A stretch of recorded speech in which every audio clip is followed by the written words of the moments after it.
सुप्रभात विद्यार्थियों, मैं राजनाथ राम विद्या विहार इंटर कॉलेज सलादपुर वाराणसी के यूट्यूब चैनल में आप लोगों का स्वागत एवं अभिनंदन है। आज हम लोग अभिज्ञान शाकुंतलम के चतुर्थ अंक से संबंधित सूक्तियों पर चर्चा करेंगे। यह सूक्ति संदर्भ सहित व्याख्या करने के लिए आता है, 7 नंबर का रहता है। तो आइए सूक्ति के विषय में देखें। पहली सूक्ति देखिए, न खलु धीमताम कश्चित विषयो नाम। धीमता माने बुद्धिमान के द्वारा, निश्चित रूप से बुद्धिमान के द्वारा ऐसा कोई विषय नहीं है जो उन्हें ज्ञात न हो। अब आइए संदर्भ। प्रस्तुत सूक्ति महाकवि कालिदास द्वारा विरचित अभिज्ञान शाकुंतलम के चतुर्थ अंक से अवतरित है। इसकी सूक्ति संदर्भ लिखेंगे। प्रस्तुत सूक्ति कालिदास द्वारा विरचित अभिज्ञान शाकुंतलम के चतुर्थ अंक से अवतरित है। अब आइए व्याख्या देखिए। हिंदी में व्याख्या है। कहने का तात्पर्य यह है कि काश्यप ऋषि अपनी पुत्री शकुंतला को पति के घर जाते समय उसे उपदेश देते हुए कहते हैं कि पुत्री, हे पुत्री, आप तुम्हें कुछ उपदेश देना शेष नहीं है। अब तुम्हें कोई कुछ उपदेश देना शेष नहीं है। यद्यपि हम लोग वन में रहते हैं, कहाँ रहते हैं? यद्यपि हम लोग वन में रहते हैं, फिर भी सांसारिक व्यवहार को जानते हैं। संसार में जो व्यवहार होते हैं वे सब जानते हैं। उसी समय उनका शिष्य सारंगधर कहता है कि बुद्धिमानों के लिए सब कुछ ज्ञात होता है। बुद्धिमानों को तो सब कुछ ज्ञात होता है, और वह कौन सी बात है जो उन्हें नहीं ज्ञात हो या वह नहीं जानते हो। ये हो गया। कहने का तात्पर्य है कि काश्यप ऋषि अपनी पुत्री शकुंतला के पति के घर जाते समय उनको उपदेश देते हुए कहते हैं कि हे पुत्री, अब हम सबके द्वारा कुछ उपदेश देने योग्य नहीं है। हम लोग वन में रहते हैं, लौकिक व्यवहार को जानते हैं। उसी समय सारंगधर कहता है, उनका सारंगधर शिष्य, काश्यप ऋषि का शिष्य सारंगधर कहता है कि बुद्धिमानों के लिए सब कुछ ज्ञात है। आप तो बुद्धिमान है, वह कौन सी ऐसी बात है जो आपको नहीं मालूम है। अब आ गया ये दूसरी सूक्ति। बनौकसौ अपि संतो लौकिज्ञा वयम। बनौकसौ, वन में रहने वाले, संतो अपि, हम सब संतों के द्वारा, लौकिज्ञा वयम, हम सब संतों के द्वारा सब कुछ ज्ञात होता है, सब कुछ जानकारी होती है। तो आइए संदर्भ है। प्रस्तुत सूक्ति महाकवि कालिदास द्वारा विरचित अभिज्ञान शाकुंतलम के चतुर्थ अंक से अवतरित है। प्रस्तुत सूक्ति महाकवि कालिदास द्वारा रचित अभिज्ञान शाकुंतलम के चतुर्थ अंक से अवतरित है। अब आ गया ये व्याख्या देखिए इसका। कहने का तात्पर्य है कि जब पतिगृह के लिए आश्रम से शकुंतला विदा होती है, जब पतिगृह के लिए आश्रम से शकुंतला विदा होती है, तो उस समय काश्यप ऋषि उन्हें गृहस्थ का उपदेश देना चाहते हैं। काश्यप ऋषि उस शकुंतला को गृहस्थ का उपदेश देना चाहते हैं, और यह शंका हो सकती है कि वनवासी तपस्वी संसार की बातों को क्या जाने। उसमें शंका उत्पन्न हो जाता है कि वन में रहने वाले तपस्वी संसार की बातों के विषय में क्या जाने। इसलिए काश्यप कहते हैं कि हम लोग वनवासी तपस्वी हैं। वह कहते हैं कि हम लोग वनवासी तपस्वी हैं, फिर भी लोक व्यवहार के जानकार हैं, लोक व्यवहार की बातों के विषय में जानते हैं। उनका शिष्य, उसी समय उनका शिष्य सारंगधर उनके कथन का समर्थन करते हुए कहता है कि ऐसा कोई विषय नहीं है जिसे बुद्धिमान लोग न जानते हों। ऐसा कोई विषय नहीं है जिसे बुद्धिमान लोग नहीं जानते हों। कहने का तात्पर्य, हिंदी व्याख्या है। कहने का तात्पर्य है कि पतिगृह के लिए आश्रम से शकुंतला विदा हो रही थी। उस समय काश्यप ऋषि गृहस्थ आश्रम का उपदेश देना चाहते हैं और उन्हें उन लोगों को यह शंका हो जाती है कि वनवासी तपस्वी संसार के बातों को क्या जाने। इसलिए काश्यप कहते हैं कि हम लोग वनवासी तपस्वी हैं, फिर भी लोक व्यवहार, संसार में जो व्यवहार होते हैं उनके विषय में हम लोग जानते हैं। उनका शिष्यारंग्रह उनकी बातों को समर्थन करते हुए कहता है कि ऐसा कोई विषय नहीं है जिसे बुद्धिमान लोग न जानते हों। आगे आइए। अपसृत पांडुपत्रा मुंचति अश्रूण लता, ये सुक्ति है। अपसृत पांडुपत्रा मुंचति अश्रूण इव लता। अब आइए संदर्भ देखिए। प्रस्तुत सुक्ति महाकवि कालिदास द्वारा रचित अभिज्ञान शाकुंतलम के चतुर्थ अंक से अवतरित है। प्रस्तुत सुक्ति महाकवि कालिदास द्वारा रचित अभिज्ञान शाकुंतलम के चतुर्थ अंक से अवतरित है। अब आइए हिंदी व्याख्या देखिए। अपसिद्ध पांडुपत्रा मुंचते अश्रूण लताई, जब, कहने का तात्पर्य है कि जब शकुंतला पतिगृह गमन के समय, जब शकुंतला पतिगृह जा रही थी, उस समय आश्रम के पशु पक्षी और लताएं, वृक्ष और लताएं, आश्रम के जितने भी पशु पक्षी थे, वृक्ष थे और लताएं थी, उनके वियोग से उत्पन्न दुख से पीड़ित है।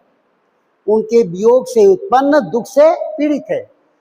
हिरणी जो कुश के घासों को चर रही थी, वह कुश के ग्रास को निगल रही थी, बाहर निकाल रही थी, निगल रही थी, उगल रही थी।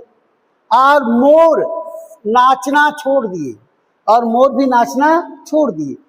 लताएं पीले पत्तों को इस प्रकार गिरा रही थी मानो वह आंसू बहा रही हो। लताएं पीले पत्तों को उस प्रकार गिरा रही थी, छोड़ रही थी, जैसे मानो वह आंसू बहा रही हो। फिर से देखिए हिंदी व्याख्या। कहने का तात्पर्य है कि शकुंतला के पति के घर जाते समय आश्रम के पशु पक्षी और वृक्ष लताएं वियोग से उत्पन्न दुख से पीड़ित है।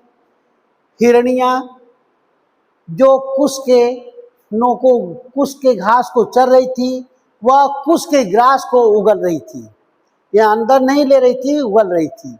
और मोर अपना नाचना छोड़ दिए थे, और लताएं अपने पीले पत्तों को उस प्रकार से गिरा रही थी मानो आंसू बहा रही।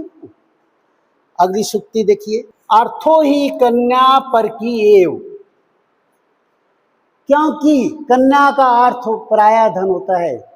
इसका हिंदी है क्योंकि कन्या का अर्थ पराया धन होता है। संदर्भ है प्रस्तुत सुक्ति महाकवि कालिदास द्वारा रचित अभिज्ञान शाकुंतलम के चतुर्थ अंक से अवतरित है। प्रस्तुत सुक्ति महाकवि कालिदास द्वारा रचित अभिज्ञान शाकुंतलम के चतुर्थ अंक से अवतरित है। हिंदी व्याख्या देखिए। कहने का यह तात्पर्य है कि महर्षि कर्ण अपने विचार में करते हुए कह रहे हैं कि शकुंतला को, महर्षि कर्ण मन में विचार करते हुए कहते हैं कि शकुंतला को उसके पति के घर भेजकर, शकुंतला को उसके पति के घर भेजकर आज मैं स्वस्थ का अनुभव कर रहा हूँ, आज मैं स्वस्थ अवस्था का अनुभव कर रहा हूँ। क्योंकि कन्याधन दूसरे की ही होती है। कन्याधन, क्योंकि कन्याधन पराया धन होती है।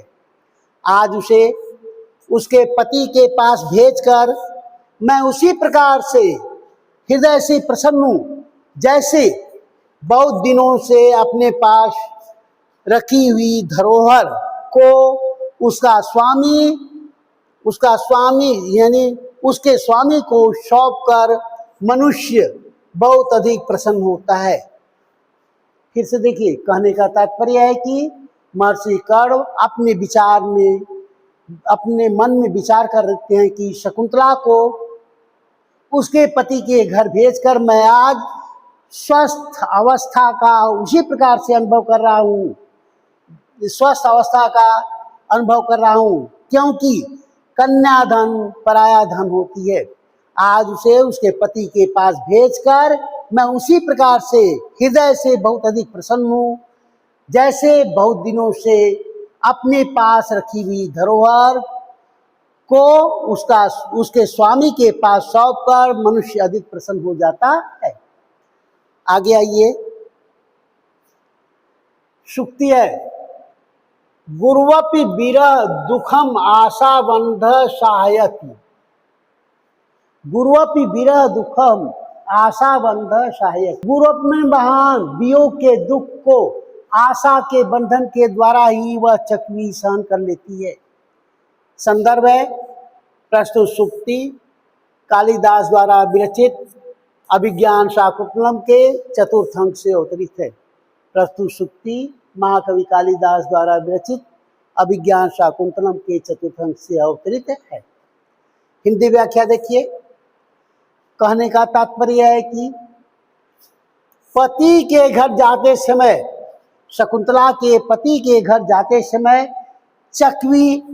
चकवा को अलग होकर व्याकुल होता देखकर दुखी शकुंतला, पति के घर जाते समय चकवा से अलग होकर व्याकुल होता हुआ देखकर दुखी शकुंतला से अनुसुईया कहती है कि हे सखी, अनुसुईया कहती है कि हे सखी, ऐसा मत सोचो, अपने सहचर को कमलनी के पत्ते की तरह देखकर, अपने सहचर को कमलनी के पत्ते के अंदर छिपी हुई देखकर चकवी चीखती है, यानी चिल्लाती है, रोती है। यह एक सीमा तक सहन कर लेती है और इसके बाहर वियोग पीड़ा में फंस जाती है, वियोग पीड़ा में फंस जाती है और उससे दूर होने के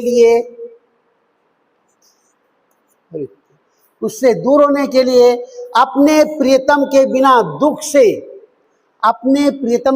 ही दुख से वह लंबी रातों को केवल इस आशा के साथ बिता देती है कि सुबह होगा, पुनः मिलन होगी।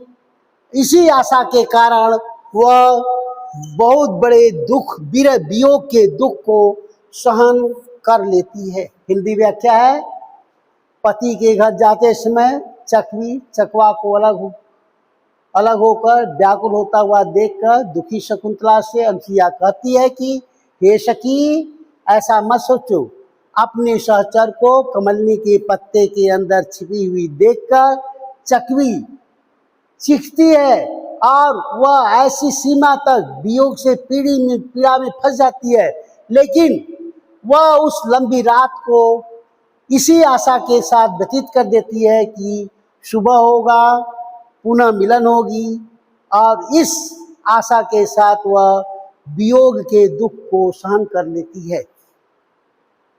आगे आइए, सूक्ति है, अति स्नेह पाप शंकी। अत्यधिक प्रेम पाप की शंका को उत्पन्न कर देता है।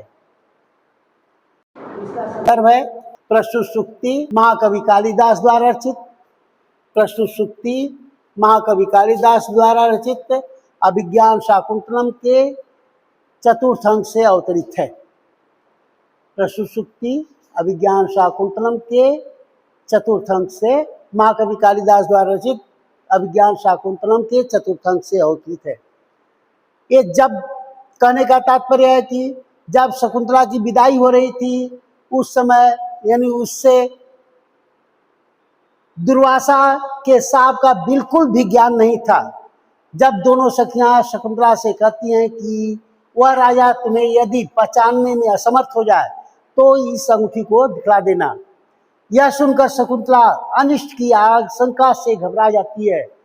तब दोनों सखियां समझाती हुई कहती हैं कि हे,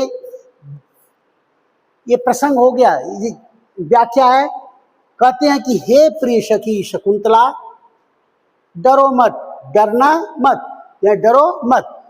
स्नेह किसी अनिष्ट की आशंका व्यर्थ में ही करा देता है। प्रेम तो किसी अनिष्ट की आशंका व्यर्थ में ही करा देता है। हम जिससे स्नेह करते हैं, प्रेम करते हैं, उसके विषय में हम हमेशा कुशलता भरी बातें सुनना चाहते हैं। वह प्रिय सखी कहती है, अनसुईया प्रेमदा दोनों प्रिय सखियां थी, दोनों प्रिय सखियां कहती हैं कि शकुंतला डरो मत, इसने तो किसी अनिष्ट की आशंका व्यर्थ में ही करा देता है। हम जिससे अत्यधिक प्रेम करते हैं उसके विषय में हमेशा कुशलता भरी बातों को सुनना चाहते हैं। समाचार न मिलने पर हम क्या क्या सोच विचार करते हैं, उनका समाचार न मिलने पर हम उनके विषय में बहुत कुछ सोचते रहते हैं और शंकाएं करते हैं, सोचते हैं और अनेक प्रकार की शंका उत्पन्न हो जाती है। तो ये व्यर्थ की आशंका अति स्नेह के कारण, अत्यधिक प्रेम के कारण पैदा होती है। अतः तुम डरो मत, कुछ नहीं होगा, सब कुछ सही होगा। अब आइए अगली सूक्ति। शांतानुकूल पौनस्य शिवस्य पंथा। ये जब शकुंतला की विदाई हो रही थी उस समय काश्यप ऋषि कह रहे थे कि तुम्हारा मार्ग क्या हो, अनुकूल हो, वायु यानी हवा आपके अनुकूल हो, शांत हो और कल्याणकारी हो। तो अब आइए संदर्भ देखिए। प्रस्तुत सूक्ति महाकवि कालिदास द्वारा रचित अभिज्ञान शाकुंतलम के चतुर्थ अंक से उद्धृत है। प्रस्तुत सूक्ति महाकवि कालिदास द्वारा रचित या कवि कुलगुरु कालिदास द्वारा रचित अभिज्ञान शाकुंतलम के चतुर्थ अंक से अवतरित है। अब आइए हिंदी व्याख्या देखिए। शकुंतला के पतिगृह गमन के समय में आशीर्वादात्मक ध्वनि सुनाई देती है कि आशीर्वाद से उत्पन्न ध्वनि सुनाई देती है, जो बीच बीच में कमलों से हरे भरे तालाबों से रमणीय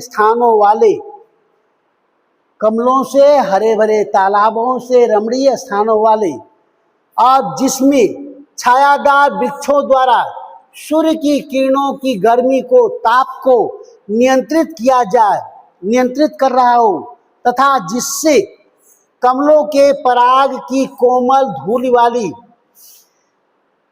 शांत एवं अनुकूल वायु हो।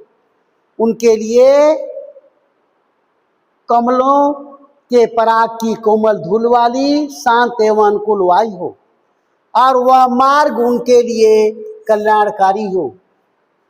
वह काश्यप ऋषि उन्हें कह रहे हैं कि शकुंतला के पति गृह गमन के समय, जाते समय आशीर्वाद की ध्वनि सुनाई देती है कि जो बीच बीच में कमलों से हरे भरे तालाब हो, रमणीय स्थान वाला हो और छायादार वृक्ष हो, जो सूर्य की किरणों की गर्मी को रोक रही हो, नियंत्रित करती हो, तथा जिसमें कमलों के पराग की कोमल धूल वाली वायु शांत एवं अनुकूल हो और उनका मार्ग उनके लिए कल्याणकारी हो।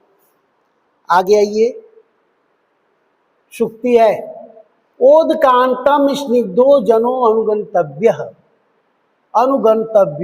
ओदकांतम स्निग्धो जनो अनुगंतव्य यानी अत्यधिक प्रिय लोगों को किसी जलाशय तक जाना चाहिए। तो संदर्भ देखिए। प्रस्तुत सूक्ति महाकवि कालिदास द्वारा रचित अभिज्ञान शाकुंतलम के चतुर्थ अंक से अवतरित है। प्रस्तुत सूक्ति महाकवि कालिदास द्वारा रचित अभिज्ञान शाकुंतलम के चतुर्थ अंक से अवतरित है।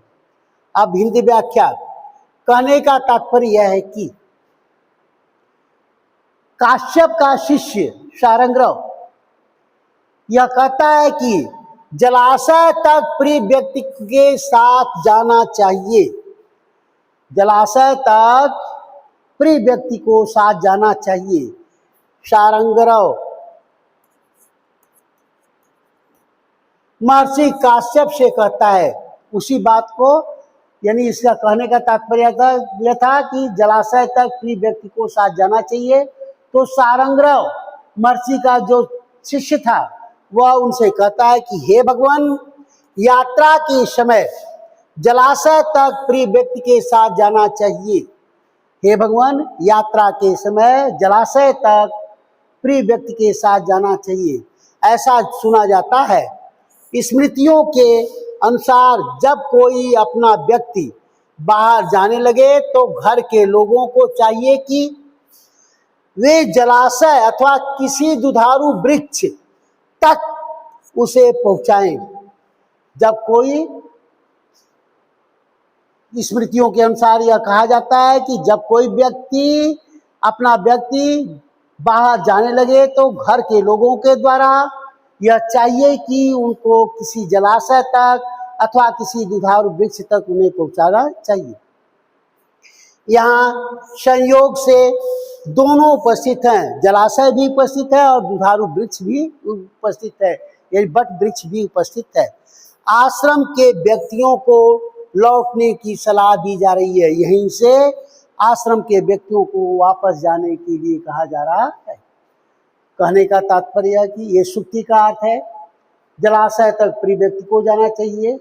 तो कहने का तात्पर्य है कि शारंगराव महर्षि काश्यप से कहता है कि हे भगवान, यात्रा के समय जलाशय तक प्रिय व्यक्ति को साथ जाना चाहिए। ऐसा सुना जाता है। स्मृतियों के अनुसार जब कोई अपना व्यक्ति बाहर जाने लगे तो घर के लोगों को यह चाहिए कि वे जलाशय अथवा किसी दुधारू वृक्ष तक उन्हें पहुंचाएं। यहाँ संयोग से दोनों उपस्थित हैं। क्या? जलाशय भी है और बट वृक्ष भी है। अतः आप सब शकुंतला को यहाँ से विदा करके लौट चले। आगे देखिए, सूक्ति है, सोयम न पुत्र कृतक पदवी मृग ते। जब शकुंतला की विदाई हो रही थी तो उस समय यह तुम्हारा बेचारा पुत्र तुम्हारे मार्ग को रोक रहा है, ऐसा अर्थ है। तो संदर्भ देखिए, अर्थ नहीं लिखना है, व्याख्या करना है। सूक्ति, यह संदर्भ लिखना है और व्याख्या करना है आपको। प्रस्तुत सूक्ति महाकवि कालिदास द्वारा रचित अभिज्ञान शाकुंतलम के चतुर्थ अंक से अवतरित है। प्रस्तुत सूक्ति महाकवि कालिदास द्वारा रचित अभिज्ञान शाकुंतलम के चतुर्थ अंक से अवतरित है। हिंदी व्याख्या देखिए, कहने यानी शकुंतला पूछती है कि यह जब शकुंतला की विदाई हो रही थी तो उस समय शकुंतला यह पूछती है कि मेरे वस्त्रों को कौन खींच रहा है, मेरे वस्त्रों को कौन खींच रहा है। तब महर्षि कण्व, यह महर्षि काश्यप या कण्व यह कहते हैं कि मृग तुम्हारे वस्त्र को खींच रहा है। वो कहते हैं कि यह हिरण का बच्चा तुम्हारे वस्त्रों को खींच रहा है, जिसे तुमने श्यामाक यानी सावा के चावल होता है, तो सावे के चावल से मुट्ठियों से सावे के चावल के द्वारा मुट्ठी भर खिलाकर उसे बड़ा की थी, जिसे तुम पुत्र के समान मानती हो। और मुख के घायल होने पर, कुश के नोक के द्वारा मुख के घायल होने पर इंगुदी का तेल लगाकर उसे घाव को भरती थी। अर्थात मातृ स्नेह के कारण यह मृग यहाँ से आगे बढ़ने से तुम्हें रोकना चाहता है।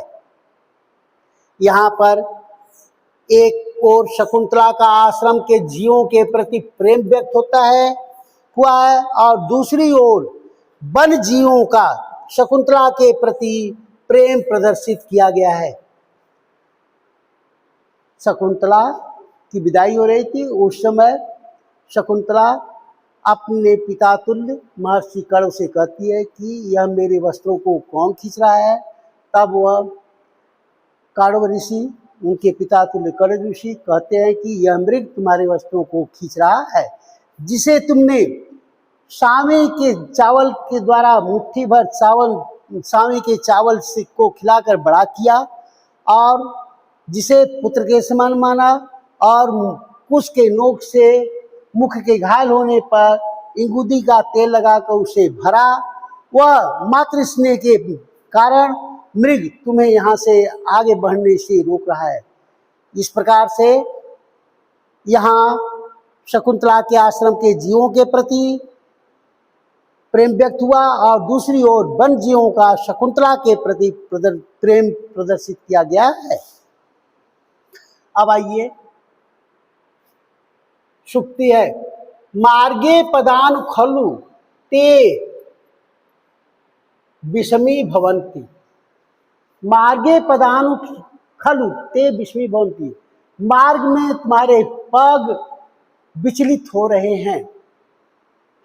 संदर्भ है प्रस्तुत सूक्ति महाकवि कालिदास द्वारा रचित अभिज्ञान शाकुंतलम के चतुर्थ अंक से लिया गया है। प्रस्तुत सूक्ति महाकवि कालिदास द्वारा रचित अभिज्ञान शाकुंतलम के चतुर्थ अंक से लिया गया है।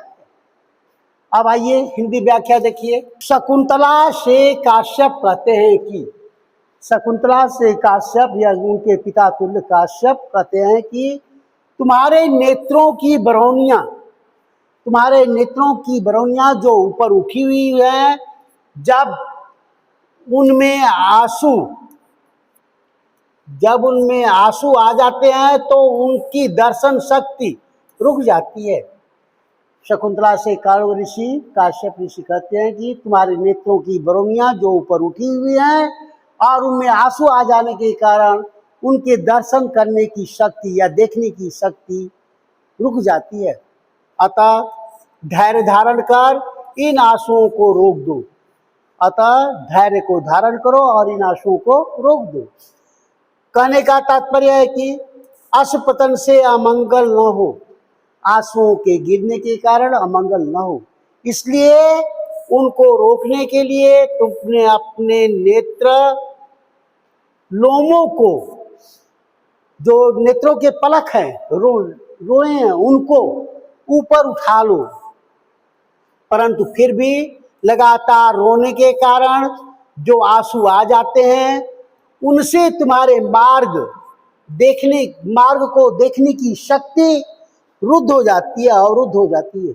अतः धैर्य धारण कर इन लगातार बहने वाले आंसुओं को रोको। अतः धैर्य धारण कर इन लगातार बहने वाले आंसुओं को रोको। केवल अमंगल वारणात् कारण, अमंगल के कारण ही यह बंद न होगा। कहने का तात्पर्य है कि सारांश है कि धीरज धारण कर इन आंसुओं को पोंछ डालो। तुम धैर्य को धारण कर इन आंसुओं को पोंछ डालो। रोना बंद करो, यानी रो मत, क्योंकि इन आंसुओं के कारण तेरी उठी हुई बरौनियों वाली आंखें ठीक से मार्ग को नहीं देख पा रही है। क्योंकि इन आंसुओं के कारण तुम्हारी उठी हुई बरौनियों वाली आंखें ठीक से मार्ग को नहीं देख पा रही हैं। अतः या इसलिए इस उबड़ खाबड़ भूमि भाग वाले मार्ग पर, अतः इस उबड़ खाबड़ या ऊंची नीची भूमि वाले मार्ग पर तुम्हारे पैर लड़खड़ा रहे हैं एवं उल्टे सीधे पड़ रहे, लड़खड़ा रहे हैं एवं उल्टे सीधे पड़ रहे हैं। कहने का तात्पर्य है कि, व्याख्या देखिए, कहने का तात्पर्य है कि शकुंतला से काश्यप कहते हैं कि तुम्हारे नेत्रों की बरौनियां जो ऊपर उठी हुई हैं उनमें आंसू आ जाने के कारण देखने की शक्ति रुक जाती है। अतः धैर्य धारण कर इन आंसुओं को रोक लो। कहने का तात्पर्य है कि अश्रुपतन से अमंगल न हो, इसलिए उनको रोकने के लिए तुमने अपने नेत्रों के पलकों को ऊपर उठा लो। फिर भी लगातार रोने के कारण जो आंसू आ जाते हैं उनसे तुम्हारे मार्ग देखने की शक्ति अवरुद्ध हो जाती है। अतः धैर्य धारण कर इन लगातार बहते हुए आंसुओं को रोक लो। केवल अमंगल के कारण ही नेत्र के पलक को ऊपर उठा लेना पर्याप्त नहीं है। रोना बंद कर दो,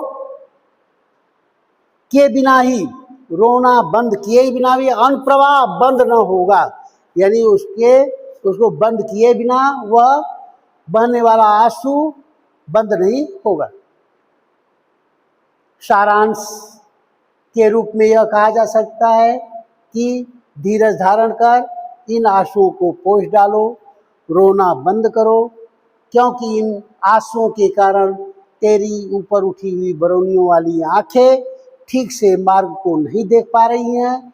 इसलिए इस उबड़ खाबड़ भूमि भाग वाले मार्ग पर तुम्हारे पैर लड़खड़ा रहे हैं, अर्थात तुम्हारे पैर उल्टे सीधे पड़ रहे हैं। इस प्रकार से आप लोगों ने अध्ययन कर लिया। इस सूक्ति में केवल संदर्भ और व्याख्या आता है।